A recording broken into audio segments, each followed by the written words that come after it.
Yoğunluklar vakti öz işin başlap jiberdi. Studiyada Alsun Nurieva, isemsiz.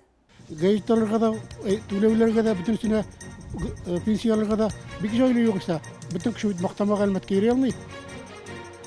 Oğul var, poçta yok. Hatta şoşular jitme problemisi elbette de күзәтелә.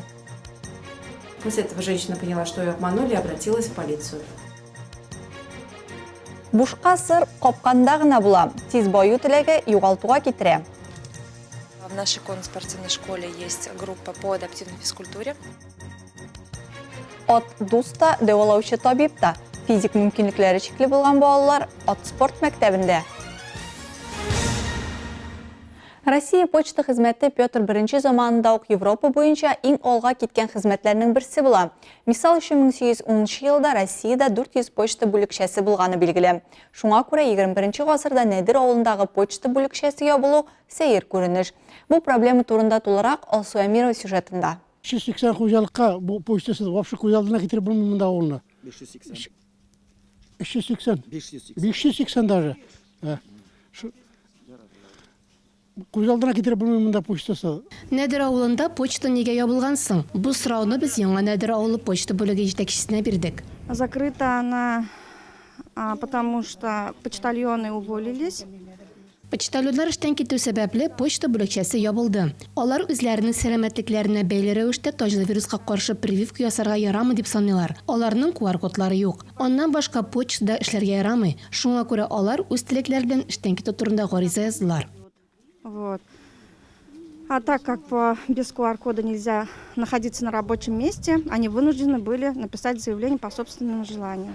Почта хезмәткәрләренең эш хаклары түбән булу сәбәпле бу эшкә килергә теләүчеләр юк ди Әлфия Салахова. Бер почтальон 0,16, ә икенчесе 0,17 ставкага эшләгән булган. Эш көннәре атнага 4 кенә көн. Ул да сәгать 11дә башлана. Шулай да почтальонның эше күп. Моны халык аңлый. Шуңа да почтальон таба алмыйлар. Ләкин почта бүлекчәсе ябылу белән дә авыл халкы килешми. Gazetелерге да, төлеулерге да, bütün üstüne pensiyalarga da bir kişi öyle yoksa bütün kişi maqtama gelmetke yere almay. Şunday ağır yıllarda da bir gün işlemiş durmadı poçta.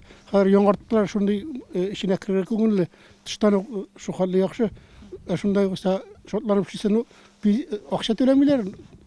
Akşaya көрәсең, şuna göre işlemeyler. Вспомнились слова Владимира Ильича Ленина. Социализм без почты, телеграфа и связи – пустейшая фраза. На заре того века Миңа Владимир Ильич Ленинның сүзләре искә төште. Социализм почтасыз, телеграфсыз, элемтәсез буш фраза. Хәзер менә бу бинада сберкасса ябылды, почта ябылды. Газета журналларын ничектер шәһәрдән кайтарталар, ләкин корреспонденция югала. Почта кирәк. Бөтен кеше дә мактамага шәһәргә барып түләүләр түли алмый. доставляют, там многое корреспонденция теряется. За центральной почтой. И тогда еще наши не увольнялись, хотели только увольняться. Әлмәттән үзәк почта рәисен чакырып, түгәрәк өстәл артында сөйләшү булды. Ул вакытта әле почтальоннар эштән китмәгән иде. Хәзергә алар үзләре почта ташылар. Алар да бу проблеманы хәл итә алмыйлар әле. И вот пока вот этот переходной период, они сами вот это раздают, принимают какие-то меры. Әлмәт районы буенча почта җитәкчелеге бу мәсьәлә буенча хәбәрдар. Менә аларның җавабы. 3 декабря отделение почтовой связи села Новое Надырово начинает работать по временному режиму работы. Оно будет работать с понедельник, вторник, среда, пятница с 8 до 14:00. 3 декабрьдән яңа Нәдер авылы бүлекчәсе вакытлыча эш режимы буенча эшли башлаячак. Дүшәмбе, сишәмбе, чәршәмбе, җомга көннәрендә иртәнге 8дән көндезге 2гә кадәр эшләячәк. Төшке аш 10-нан 11гә кадәр булачак. Нәдер авылы халкының гафу үтенәбез. Җирле үзидарә башлыгы белән берлектә без почтальоннар урынына вакансияләр сайлау буенча эш алып барабыз. Почтальон табылу белән яңа Нәдер авылы почта элемтәсе бүлеге элеккеге режим белән эшли башлаячак. Возобновит свой режим работы по обычному режиму работы. Алсу Амирова, Милена Валеева, Рафаэль Сафин, яңалыклар вакыты Луч Әлмәт телекомпаниясе. Яңа Нәдер авылында почта бүлекчәсе бүгеннән чыннан да эшли башлады. Моны безнең төшерү төркеме дә үз күзләре белән күреп кайтты. Әлегә ул вакытлыча эш режимы буенча дүшәмбе, сишәмбе, чәршәмбе, җомга 8дән 14 сәгатькә кадәр эшләячәк. Төшке ял көндезге 10-нан 11гә кадәр. Дәвам итәбез. Шул вакытта Әлмәттә яшәүче тагын бер әлмәтле инвестицияләрдә акча эшләргә теләп, мошенникларның корбаны булган. Гомумән алганда хатын 5 кредит рәсмиләштергән һәм 436 мең сум акча югалткан. Россия Ички эшләр министрлыгының Әлмәт районы буенча бүлегенең кизү частенә алдау юлы белән акча урлау турында гариза белән 52 яшьлек ханым мөрәҗәгать иткән. Зыян күрүче сайтларның берсендә сатуларда катнашу мөмкинлеге турында реклама белдерүен күрә. Аңа трейдер компаниясының сәүдә платформасында акча кертергә тәкъдим итәләр. Хатын-кыз агентка шалтырата, аннары фирма белән онлайн килешү төзи. Шуннан соң 2021 елның сентябреннән ноябрьгә кадәр ул трейдерлар белән аралаша, кредитлар рәсмиләштерә һәм таныш булмаган кешеләргә акча күчерә. Бу вакыт эчендә аны якын арада ул керткән барлык акчаларын да кире алачак дип ышандыралар. Әмма ул акчада процентта алмый. Шуннан соң хатын ярдәм сорап юристларга мөрәҗәгать итәргә була. Аларны да интернетта таба. Белгечләр үз ярдәмен 106 мең сумга бәяләгән. Женщина оформила очередной Зыян кредит. күрүче чираттагы кредит рәсмиләштереп һәм барлык акчаларны белгеч күрсәткән банк счетына күчергән. Юрист акча кергәннән соң телефонын сүндереп куя. Нәтиҗәдә үзенең алдануын аңлаган хатын полициягә мөрәҗәгать итә. Обманули, обратилась в полицию. Россия Ички эшләр министрлыгының Әлмәт районы буенча бүлеге матбугат хезмәте материаллары буенча Алия Байрамалова, Лучший Әлмәт телекомпаниясе. Кош шар өчен кеше бәхет өчен яратылган. Бәхетле булу өчен бик күп кирәкми. Сәламәтлек нык, тамак тук, үз бөтен көн күреш уңайлыклары йорт саен. Әмма буларның кадерен инвалид булган кешеләр генә тулайым беләләрдер. Бүген 3 декабрьдә Халыкара инвалидлар көне билгеләп үтелә.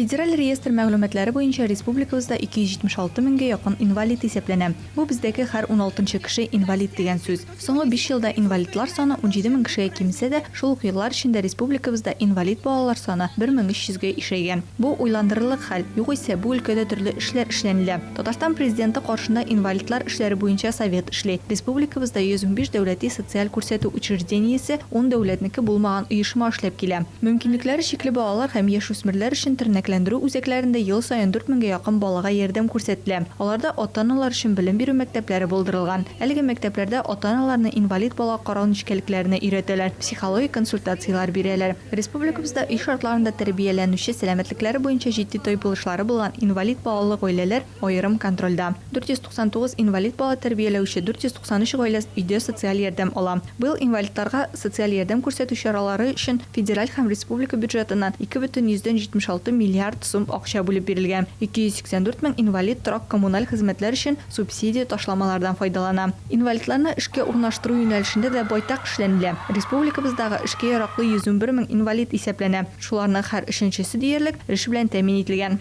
Бу тулайым Россия күрсәткеченнән шактый югарырак. Быелның 9 аенда 755 инвалидны эшли иткәннәр. Инвалидлар декадасы уңайыннан Әлмәт ат спорт мәктәбендә физик мөмкинлекләре шикле булган балалар өчен очрашу булды. Аның максаты авырудан яки имгәнүдән соң тернәкләнү өчен актив кулланыла торган иппотерапия белән якыннан таныштыру.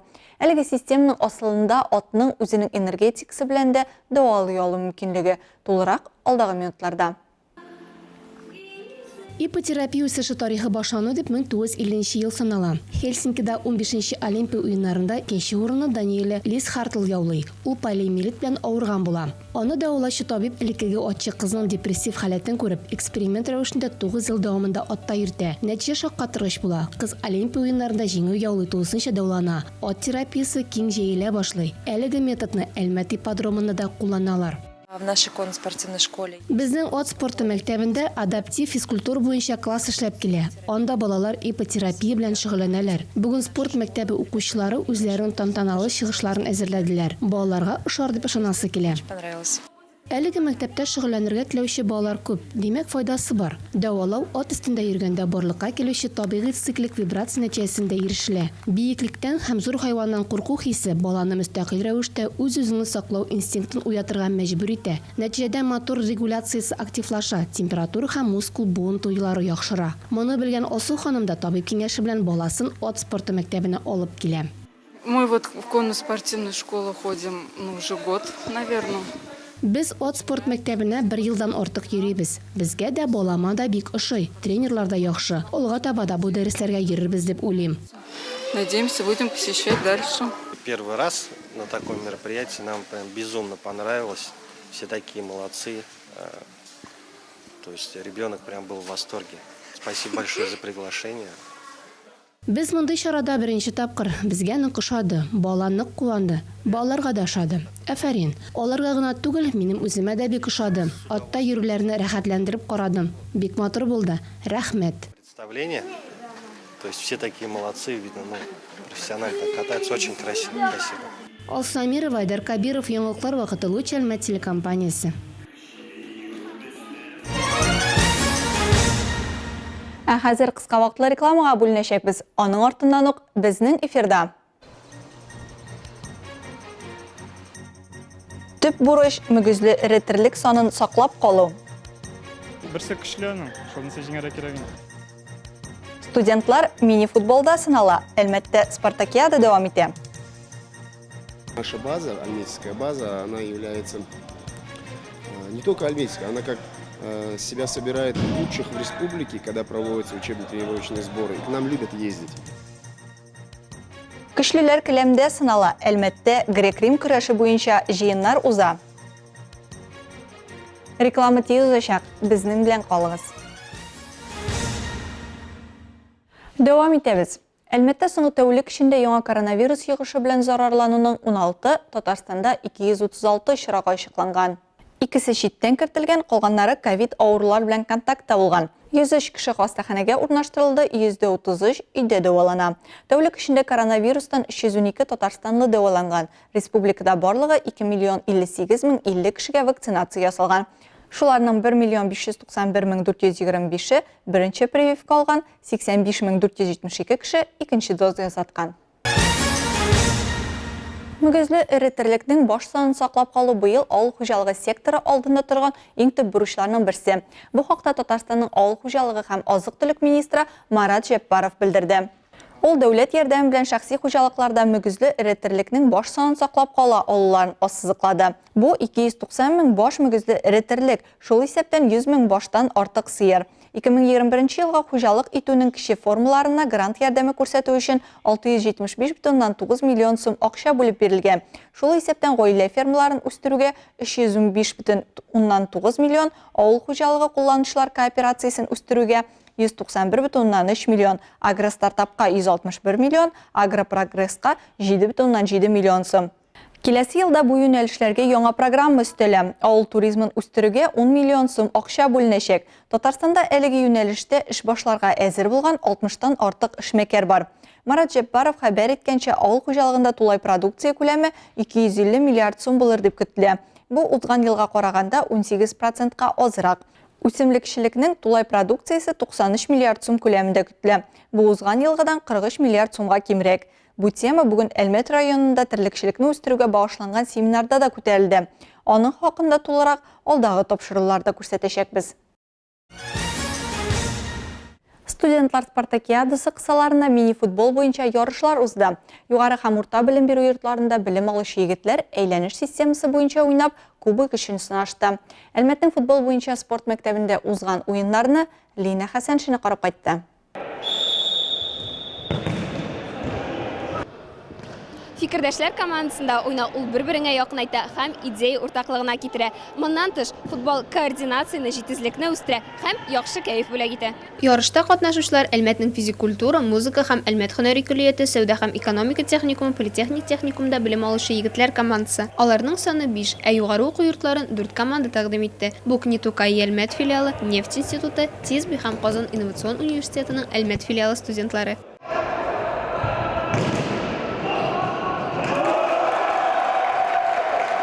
Спартакиада кысаларында узучы мини-футбол ярышлары кызлар арасында уздырылмый. Сәбәбе футболның кызлар арасында популяр булмавы.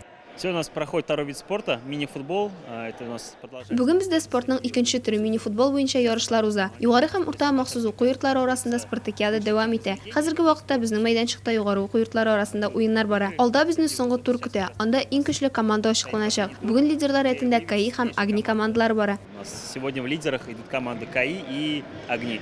Турал Касумов КАИ студенты. Ул үзен универсаль спортчы дип саный. Егет 3нче ел барлык спартакиадаларда да катнаша. Һәр вакыт беренче, икенче урын ала. Сейчас мы играли с нашим филиалом КИУ, выиграли 4-0.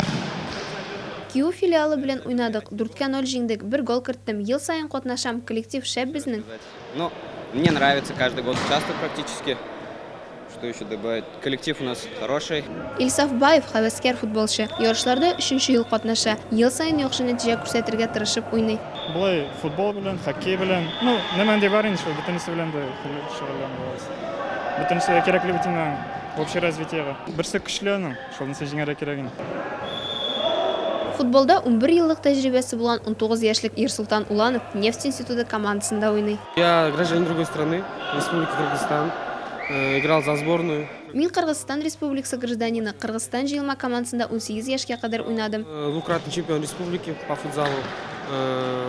Ю-15 выиграл с большим футболом. Нәтиҗәдә һөнәри көллият 3-нче урында, 2-нче урынны ясә политехник техникум. Җиңүчеләр әлбәттә физик культура көллиятында укучы егетләр. Югары уку йортлары арасында мактаулы 3-нче урын ияләре Киев командасы, 2-нче урынга Нефть институты егетләре лаек булды. Кубок ияләре Книтукаи Әлмәт филиалы студентлары.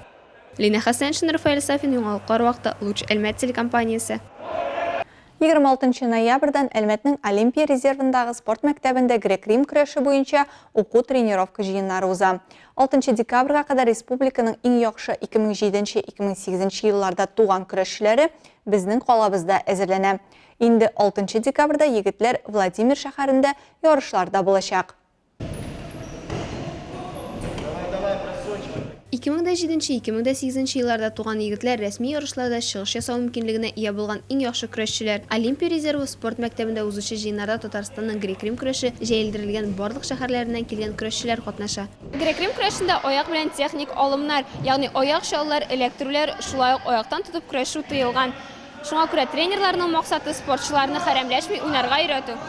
Егетләр дүшәмбе башланачак Россия беренчелегенә әзерләнә. Анда җиңү өчен нык тырышырга, егетләрне әзерләргә кирәк ди Эдуард Гаджиев. Олимпия резервы спорт мәктәбе директоры сүзләренчә, Әлмәттә узучы җыеннарга республикабыздан өлкән тренерлар да, шәхси тренерлар да килә һәм тәҗрибә ала. Ә башка шәһәрләрдән спортчыларны кабул итүебез безнең малайларга көндәшлекне арттыру һәм үсү мөмкинлеге бирә. Шуңа бездә мондый чаралар еш уза һәм без аларны каршыларга бик шат ди ул. Наша база, альметьевская база, она является не только альметьевская, она как... Безнең Әлмәт базасы Әлмәтнеке генә түгел, ул җыеннар вакытында үзенә республикадагы иң-иңнәрне җыя. Спортчылар да, тренерлар да безгә килергә ярата. Мөмкинлек бирүчеләр Татарстан Республикасы грек-рим көрәш федерациясе, Татарстан Республикасы спорт министрлыгы, Әлмәтнең грек-рим көрәш федерациясе.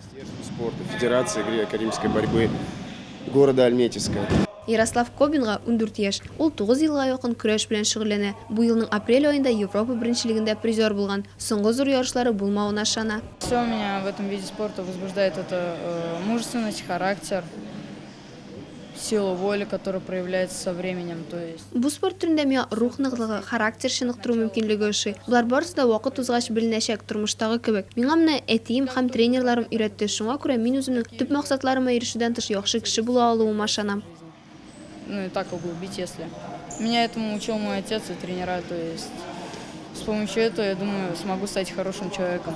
Сөләйман Харисовка да 14 яшь. Яршалы көрәшчесе грек-рим көрәше һәр нәрсәсе белән дә ошый ди. Мин грек-рим көрәше белән 5 ел шөгыльләнәм. Миңа бөтен нәрсә дә ошый. Иң зур нәтиҗәләрем минем Россия всероссийский турнир буенча беренче урын алган идем. Удмуртияларга барган идем. Башкирияларга барган идем. Монда да көрәшкән идем. Олимпия медале һәр спортчының хыялы. Бу спорт карьерасында югары казаныш. Аңа профессиональ спортка аяк баскан һәр максатчан кеше омтыла. Әмир Хасанов 5 ел шөгыльләнә. Үзенең дә тренерының да иң аласы килгән бүләге Олимпия медале. Бүген ул төрле ил күләм турнирлар призеры. Миңа грек-рим көрәше үзенең матурлыгы белән һәм тизлеге белән ошый. Бу көрәштә икенче көрәшләргә караганда ничектер күбрәк урын әйберләр ясарга, действиялар ясарга.